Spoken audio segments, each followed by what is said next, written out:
Gostaríamos de convidar, nesse momento, o palestrante Ciro Miranda Caetano Milioli, com o tema Situação dos RPPS de Mato Grosso do Sul em relação às novas regras de investimentos, e o mediador, nosso ex-presidente da ADIMP, Deoclésio Paz, e do município de Costa Rica.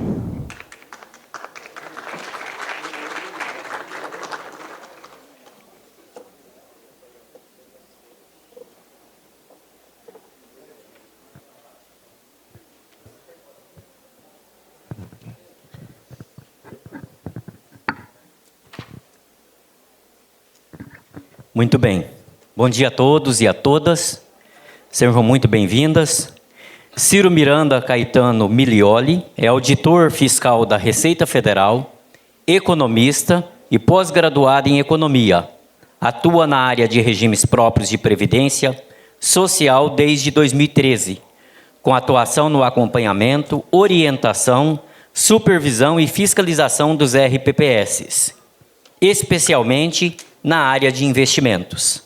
Foi coordenador de investimentos na Secretaria de Regimes Próprios e é membro da Comissão de Credenciamento e Avaliação do Progestão. Com vocês, então, nosso amigo Ciro, que estará conosco até às 10h40. Fica à vontade. Pessoal, bom dia. Bem, falar um pouco aqui para vocês sobre as alterações da última resolução do Conselho Monetário.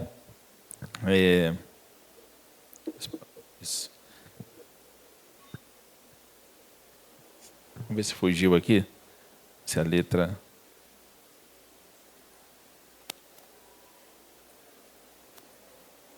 Certinho. A situação do GRPPS Mato Grosso do Sul em relação às novas regras de investimento. A gente sabe que teve uma mudança grande na resolução do Conselho Monetário agora recente. Essas mudanças impactaram os RPPS e aqui a ideia não é passar por todas elas, porque é muita coisa, é mais as principais alterações e ver como isso impacta nos RPPS, notadamente aqui do Mato Grosso do Sul. Bom, os RPPS têm diversos desafios, a gente viu aqui já a palestra anterior, atuária, atendimento, gestão, tem muita coisa, então a gente vai falar de uma caixinha aqui que é só da parte de investimento. E aí começa aqui falando um pouco do comandos para o Conselho Monetário Nacional. Então, antes de falar das alterações, a gente vê que o Conselho Monetário ele tem uma determinação legal de como é que ele deve fazer a resolução para RPPS. Então, a gente vem lá da Constituição, Lei 9717. Então, lá a Emenda Constitucional 103, que deu a Lei 9717, recepcionou a Lei 9717 como lei complementar, lá tem um comando específico para o Conselho Monetário. Então, esse comando ali da lei, ele nem é para os RPPS, não é para o Ministério da Previdência, não é para nenhum, é um comando específico lá para o Conselho Monetário Nacional, quando ele for fazer uma legislação relativa a investimento de regime próprio, é um dos poucos segmentos que tem, então o Conselho Monetário tem uma liberdade, uma responsabilidade sobre vários aspectos. No caso de RPPS, ele tem o próprio comando da lei, ele fala, quando você for fazer uma legislação para RPPS, você obrigatoriamente deve considerar esses aspectos, que é a natureza pública dos recursos, segurança, proteção, prudência, critérios relacionados à boa gestão. Então, tudo isso aí faz parte lá da resolução. Então, quando vai se fazer uma resolução do Conselho Monetário, ele tem que ter esse olhar específico sobre esses pontos. E aí, falando um pouco, já entrando aí na resolução, bom, boa parte aí dos RPPS foram impactados na questão de, principalmente ali dos que têm ou não têm progestão. Para os que não têm progestão, praticamente pode fazer aplicações em títulos públicos ou fundos de investimento 100% títulos públicos. Mas aí aqui é um dado que a gente traz para dizer que os RPPS hoje, independente de mudança de legislação ou não, a maior parte dos recursos, assim como todo o mercado financeiro, já estão concentrados em títulos públicos, né? No caso dos RPPS a nível Brasil, 76% dos recursos já estão em títulos, E nos RPPS, especificamente no Mato Grosso do Sul, mais de 80% já é título público federal, de todos os recursos dos RPPS, né? E aí, conforme a gente vê, os RPPS menores, esse percentual é maior, então ali dos RPPS que tem até 10 milhões, 90% já está em título público, e quando chega nos menores, nos maiores, 73% é título. Compra direta, que também é uma permissão da resolução para os que não têm progestão, que é fazer compra direta de título público, já vem numa crescente nos últimos anos aí bem grande. Os regimes próprios têm se especializado em realizar compra direta de título, e não só por meio de fundo, como era antigamente. Então, aí é o crescimento, a gente vê que de 2021 para cá, teve um crescimento de 7% para 31% do percentual da carteira dos regimes próprios, praticamente é de título público federal comprado diretamente. Saiu de 16 para 123 bilhões. Então, essa expertise aí de compra de títulos já está bem difundida aí entre os RPPS. Aí aqui, comparando a meta atuarial dos últimos 25 anos, pegando antes, quando a meta atuarial era praticamente fixa, em 6%, hoje o RPPS, de acordo lá com a estrutura a termo da taxa de juros e com a duration do passivo, ele classifica ali qual vai ser a meta atuarial dele, mas, então, pegando aí basicamente 6% durante todo esse período, quando a gente vê a evolução e título público, pegando só LFT, nem NTNB, nem nada, é direto Selic, então, praticamente, esses dois aí convergem. Então, imaginando, se o RPPS ele estivesse todo em título público, basicamente, a meta atuarial estaria alcançada, né? E aí a resolução trouxe 3 modalidades específicas de compra de título público, que é nessa compra direta, que é por meio de balcão, na oferta direta lá do Tesouro, no mercado primário, ou por meio de plataforma eletrônica, com até um incentivo aí para a plataforma eletrônica, porque na plataforma eletrônica você tem ali um conjunto de participantes, você precisa credenciar uma instituição grande, S1, S2, mas você pode fechar pela melhor oferta. Então, independente da instituição ser grande ou não, se ela dá uma melhor oferta na plataforma eletrônica, você consegue fechar pela melhor oferta. Já se for balcão, uma negociação que é feita por e-mail, direto com as instituições, obrigatoriamente teria que ser por instituição S1, S2. Aí aqui, o que a plataforma tem que ter? Então, na hora de contratar uma plataforma, ela tem que seguir esses critérios aí, mas hoje, basicamente, a gente tem 2 aí que a CVM tem autorizado que cumpre esses requisitos. E, independente de ser compra de título direto em plataforma eletrônica ou não, tem que seguir todos esses requisitos aí, ou seja, tem que guardar o registro do volume e valor negociado, registro das propostas, inclusive as recusadas. Então, a resolução trouxe um conjunto ali de requisitos que na negociação vocês têm que seguir. E quando é feito na plataforma eletrônica, praticamente todos esses pontos aí já estão dados automaticamente. Se eu for fazer por e-mail ou por balcão, lá no balcão por e-mail, eu tenho que manter um processo lá estruturado para que eu tenha o registro de todas essas etapas. Já na plataforma eletrônica, isso aqui já praticamente é dado de forma automática. Uma novidade também é receitas futuras. A resolução antes não tinha essa previsão, tinha o aporte de bens, mas a destinação de receitas futuras, ou seja, trazer valor presente, uma receita futura, seja royalty ou qualquer uma outra prevista que o município já tem, ou o Estado já tem uma previsão ali de receber, você consegue trazer, transformar aquilo em ativo do plano. Essa previsão não tinha na resolução, até alguns já faziam, mas isso foi trazido para a resolução também. A parte de crédito privado, alocação em ativos privados, a resolução, tanto a anterior quanto essa, então já tem uma permissão grande ali para alocação em ativo de ativos privados, e no conjunto os RPPS nem chegam perto desse percentual. Então, o percentual permitido pelo Conselho Monetário Nacional, os RPPS utilizam, na média, um percentual muito aquém. Então, pegando aí, por exemplo, o fundo de debênture de infraestrutura, os RPPS alocam 1,10% do patrimônio nesses fundos. A permissão do Conselho Monetário é que se aplique até 20% do patrimônio, ou ativo de renda fixa, crédito privado, né, que está junto ali também. emitido por instituição financeira, que os RPPS alocam 3,4% e a permissão também é de 20%. Em todos os percentuais ali, não chega praticamente nem na metade do percentual que é permitido aos RPPS alocarem em ativos privados.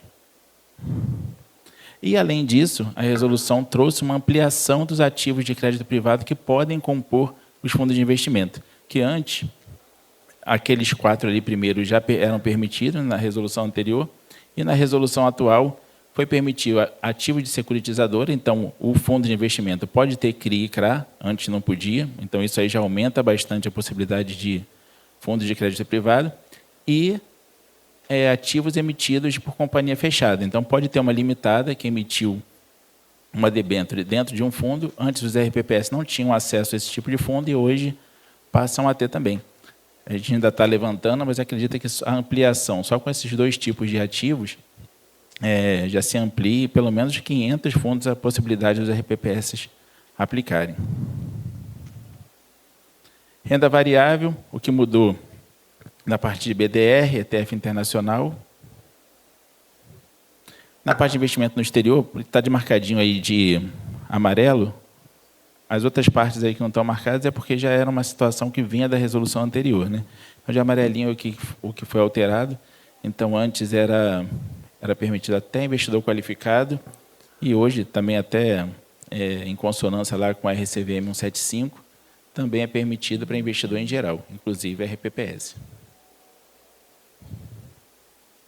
Na parte de FIP, teve uma mudança aí relevante, que é os cotistas não podem, se for um FIP, né, o RPPS participar, os cotistas não podem ter, no caso dos cotistas do RPPS, não pode ter participação, influência, participação lá no comitê de investimento do FIP, que decide quais são os ativos aplicados e tal. Mas isso aqui é mais uma proteção para o regime próprio do que até uma limitação, né? Porque antes, as decisões judiciais que imputavam aos RPPS pagar alguma reclamatória trabalhista, alguma situação do FIP que deu default, essas decisões muito vinculadas a esse ponto, ou seja, o juiz entendia, se o RPPS participava da decisão, então ele também é parte da dívida que se tem ali, né? Então, foi uma forma até de evitar esse tipo de coisa.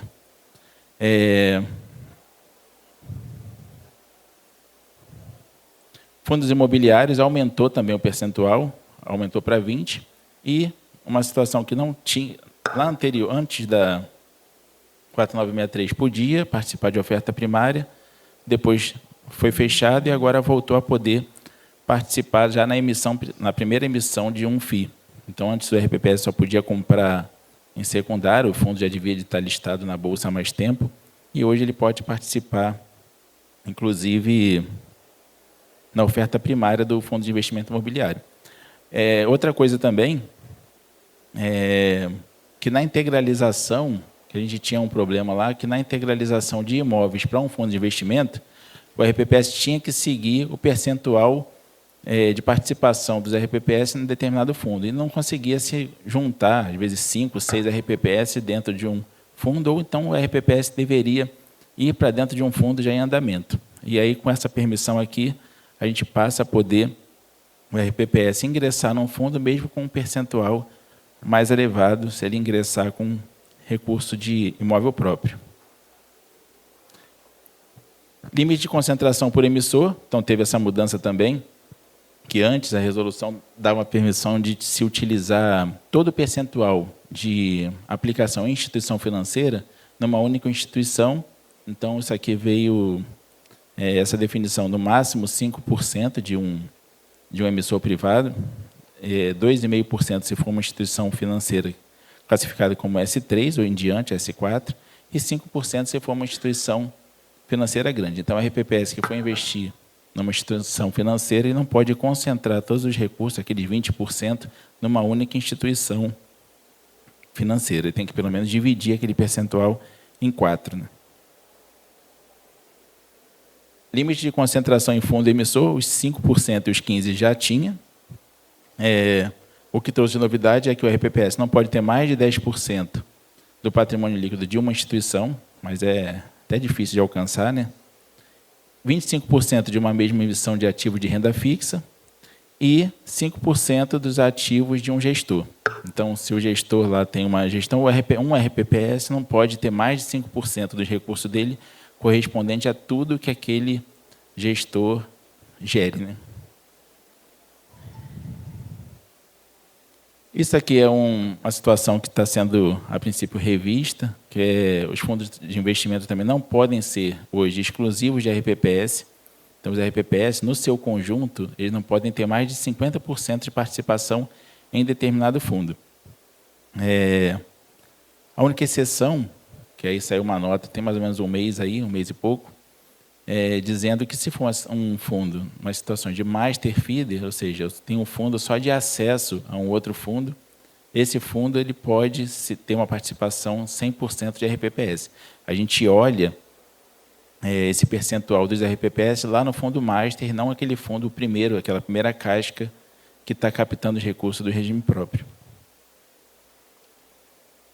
Outra mudança relevante foi na questão das instituições. Então, até a anterior, o RPPS, para aplicar num fundo de investimento, a instituição, o administrador ou o gestor tinha que ser uma instituição S1, S2, S3 pela classificação do Bacen. Com a alteração, passou a ser só instituição S1 e S2. Então, restringiu um pouco mais. Mas essa restrição alcança pouco no conjunto dos RPPS, bem pouco. Aí aqui eu trouxe o percentual médio do valor alocado pelos regimes próprios em instituição S1, S2, seja gestor ou administrador. Aí que trouxe alguns estados aí, e ali o total de todos os RPPS do Brasil, né? Então, se a gente pega o total dos RPPS, 98,38% dos recursos dos recursos em fundo, já tem algum administrador ou um gestor que seja S1 ou S2. Então, esse impacto para a maioria dos RPPS foi muito pequeno. Aí eu destaquei ali Mato Grosso do Sul, esse percentual ali é 97,75%, quase 98%, de recursos em fundos que estão em gestor administrador S1, S2. E aqui é o valor total, lá é a média dos RPPS, e aqui é o valor total alocado pelo segmento. Então, aí já é por valor, aí essa média aí é puxada pelos maiores. Outra mudança relevante, que na resolução não tinha nenhuma, na anterior, não tinha nenhuma das anteriores, né, tinha nenhuma restrição para a intermediação de produtos com RPPS. E essa agora impôs que qualquer intermediação com regime próprio tem que se dar por via de uma instituição também S1, S2. Então, uma instituição que não seja S1, S2, ela não pode participar da intermediação de nenhum tipo de ativo com regime próprio. Existe uma dúvida aí nessa questão, é só sobre os agentes autônomos. Isso está sendo debatido lá com a CVM, tem um ofício questionando a CVM, até um entendimento com o Ministério da Fazenda. Tem um grupo de trabalho que também já se debruçou sobre esse ponto, que é a possibilidade dos agentes autônomos participarem da intermediação se eles estiverem vinculados a uma instituição S1 ou S2 e no mercado primário, ou seja, na emissão de cotas de um fundo. Não poderia participar pelo secundário. Então, essa questão ainda está sob análise, ainda não tem uma definição sobre isso. Aqui, em prazo e forma de enquadramento, a gente já vinha, lá no Ministério, já vinha dando entendimento de que todas as situações em que o RPPS não tivesse dado causa àquele desenquadramento, ela era considerada como desenquadramento passivo, apesar da resolução trazer um rol limitado de situações que eram consideradas como desenquadramento passivo. A resolução agora expandiu bastante esse rol, mas, assim, em regra é isso, ou seja, toda a situação que o RPPS não tenha dado causa àquela situação. Então, por exemplo, um questionamento que a gente tinha muito era recebimento de ativo decorrente da liquidação de fundos. O RPPS não pode, por exemplo, comprar diretamente uma debênture de uma empresa. Mas se o fundo foi liquidado, o RPPS recebeu essa debênture, ele estaria desenquadrado, como é que é? Ele vai estar irregular, então também é considerado como desenquadramento passivo. Então, o que a resolução fez aí foi dar justamente esse entendimento de que praticamente todas as situações aí de desenquadramento passivo são as situações que o RPPS não causou aquele desenquadramento. E aí, todo desenquadramento tem essa regrinha aí, que tem que ser tratado em até 2 anos.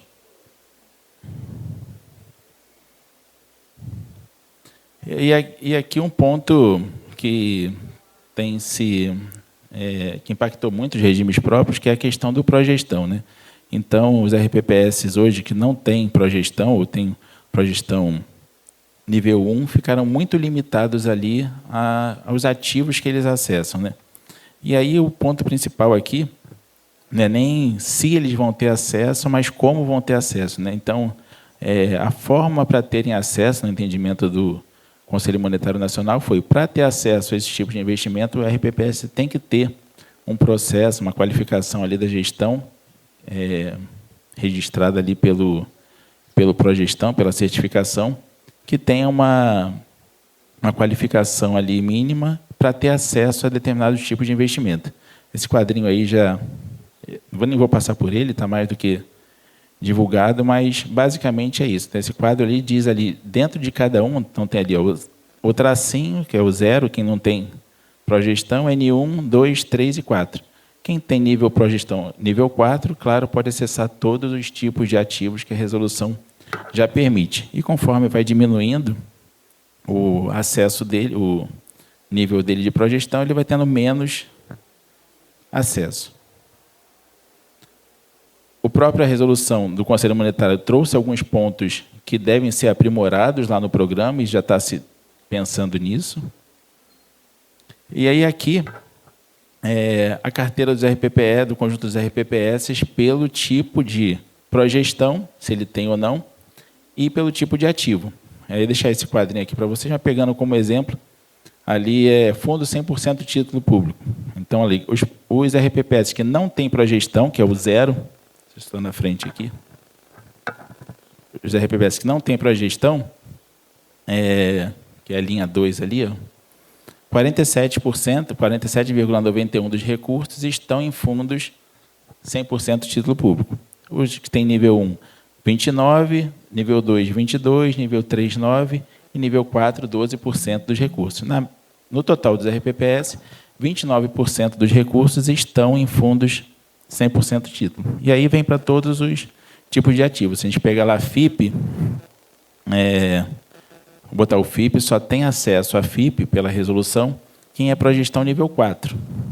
Mas, de qualquer maneira, os RPPS, no seu conjunto, já tinham muito pouco de FIP. Se a gente olhar aí, é 1% do total de recursos que estavam alocados em fundo de investimento em participações. Tá? E aí, do lado, é esse extrato ali, só que apenas dos municípios do Mato Grosso do Sul. A gente trouxe aí alguns tipos de ativos ali, não estão aí, porque estava 0, né? Mas segue bem parecido com a situação do Brasil. E aí aqui a gente traz como reflexão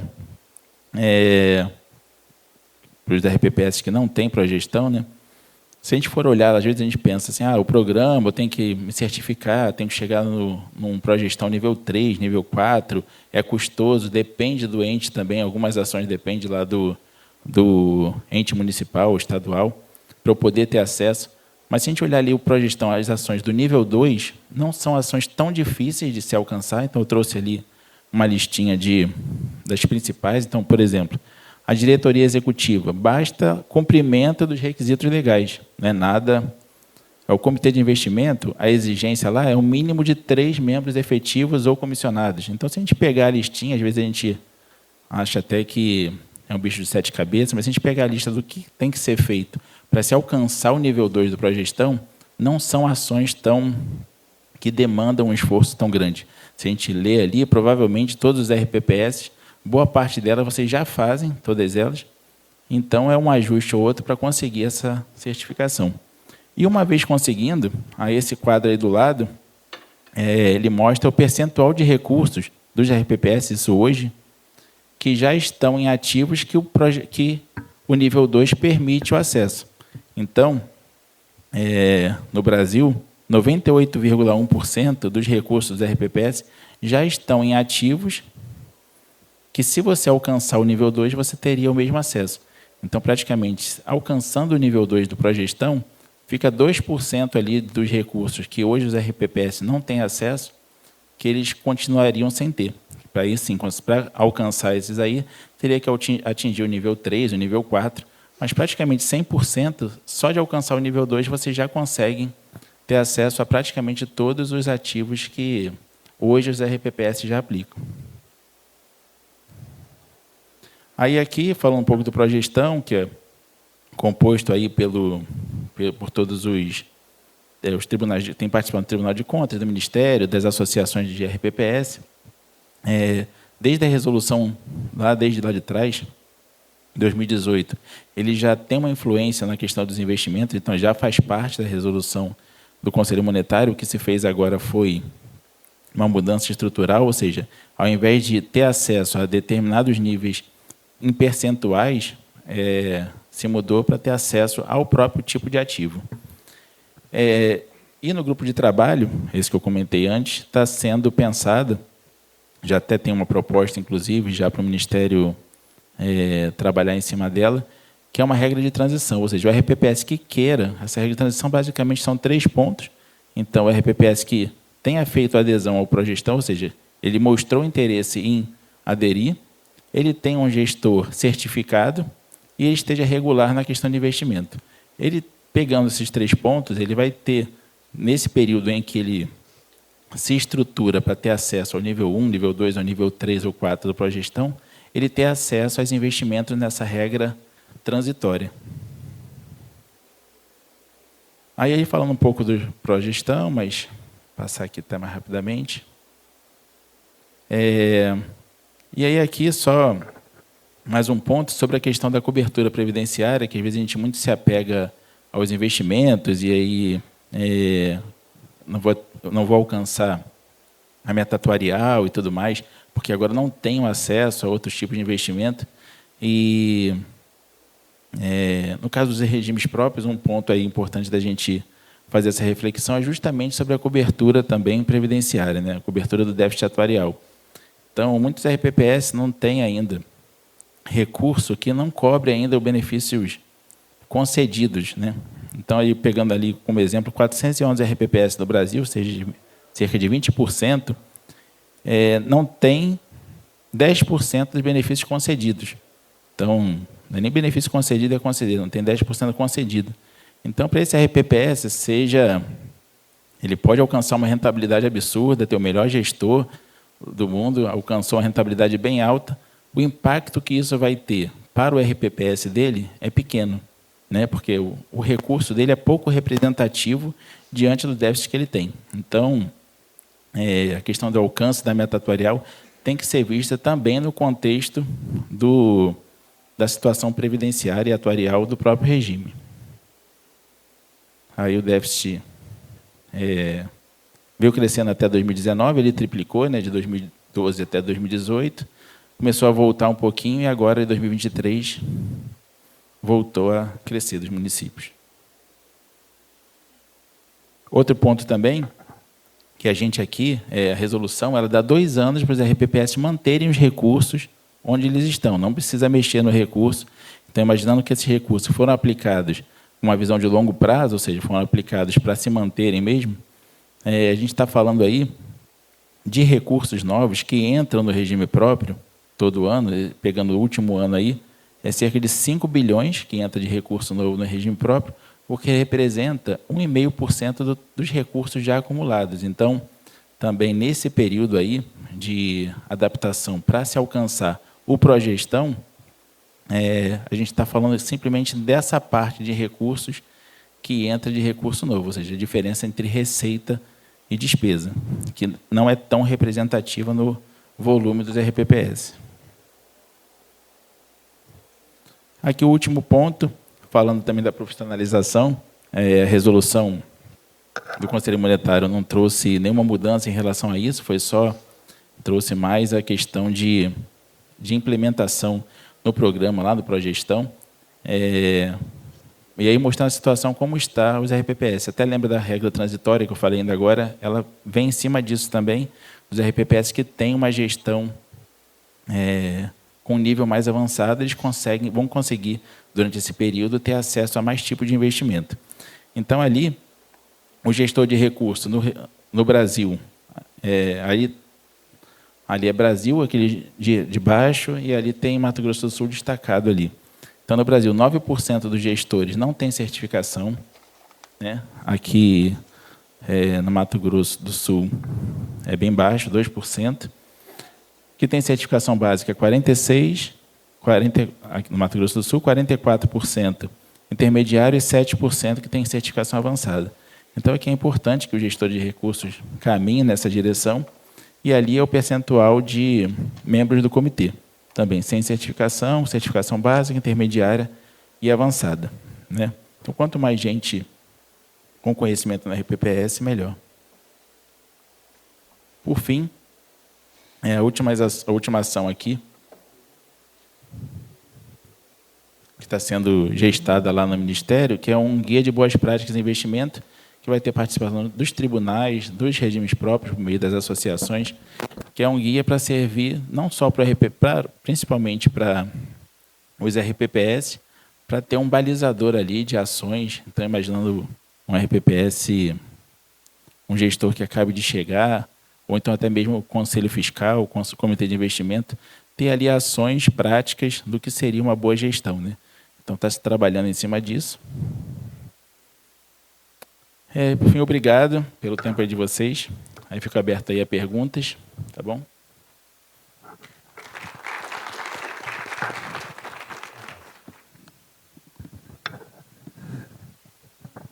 Alguma pergunta? Quero fazer apenas um comentário. Se você prestar atenção, a programação que a DIMP traz, ela fecha. A Atuário fala um pouquinho sobre as obrigações dos RPPS em relação a controle das formas e busca de novas fontes de recurso. Vem o Ciro, complementa isso.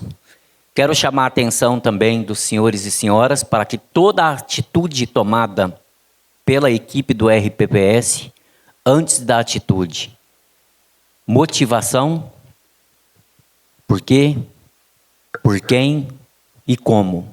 É muito importante você trazer a documentação sempre física, sempre ter alguma coisa física. Vejo aqui membros do Tribunal de Contas, e a gente sempre chama a atenção. Registre tudo o que acontece. Como você vê, o Ministério da Previdência tem detalhadamente em todos os aspectos, seja ele na questão de benefícios, seja ele na questão de investimento, a qualificação dos RPPS, tem um acompanhamento detalhado. Para cada atitude nossa, para cada ação do RPPS, o Ministério tem lá uma planilhinha acompanhando o que a gente faz. E isso é muito importante. Isso demonstra controle, isso demonstra fiscalização verdadeira. Então, chamamos a atenção para que você possa olhar que a programação trazida pela DIMP, ela se complementa.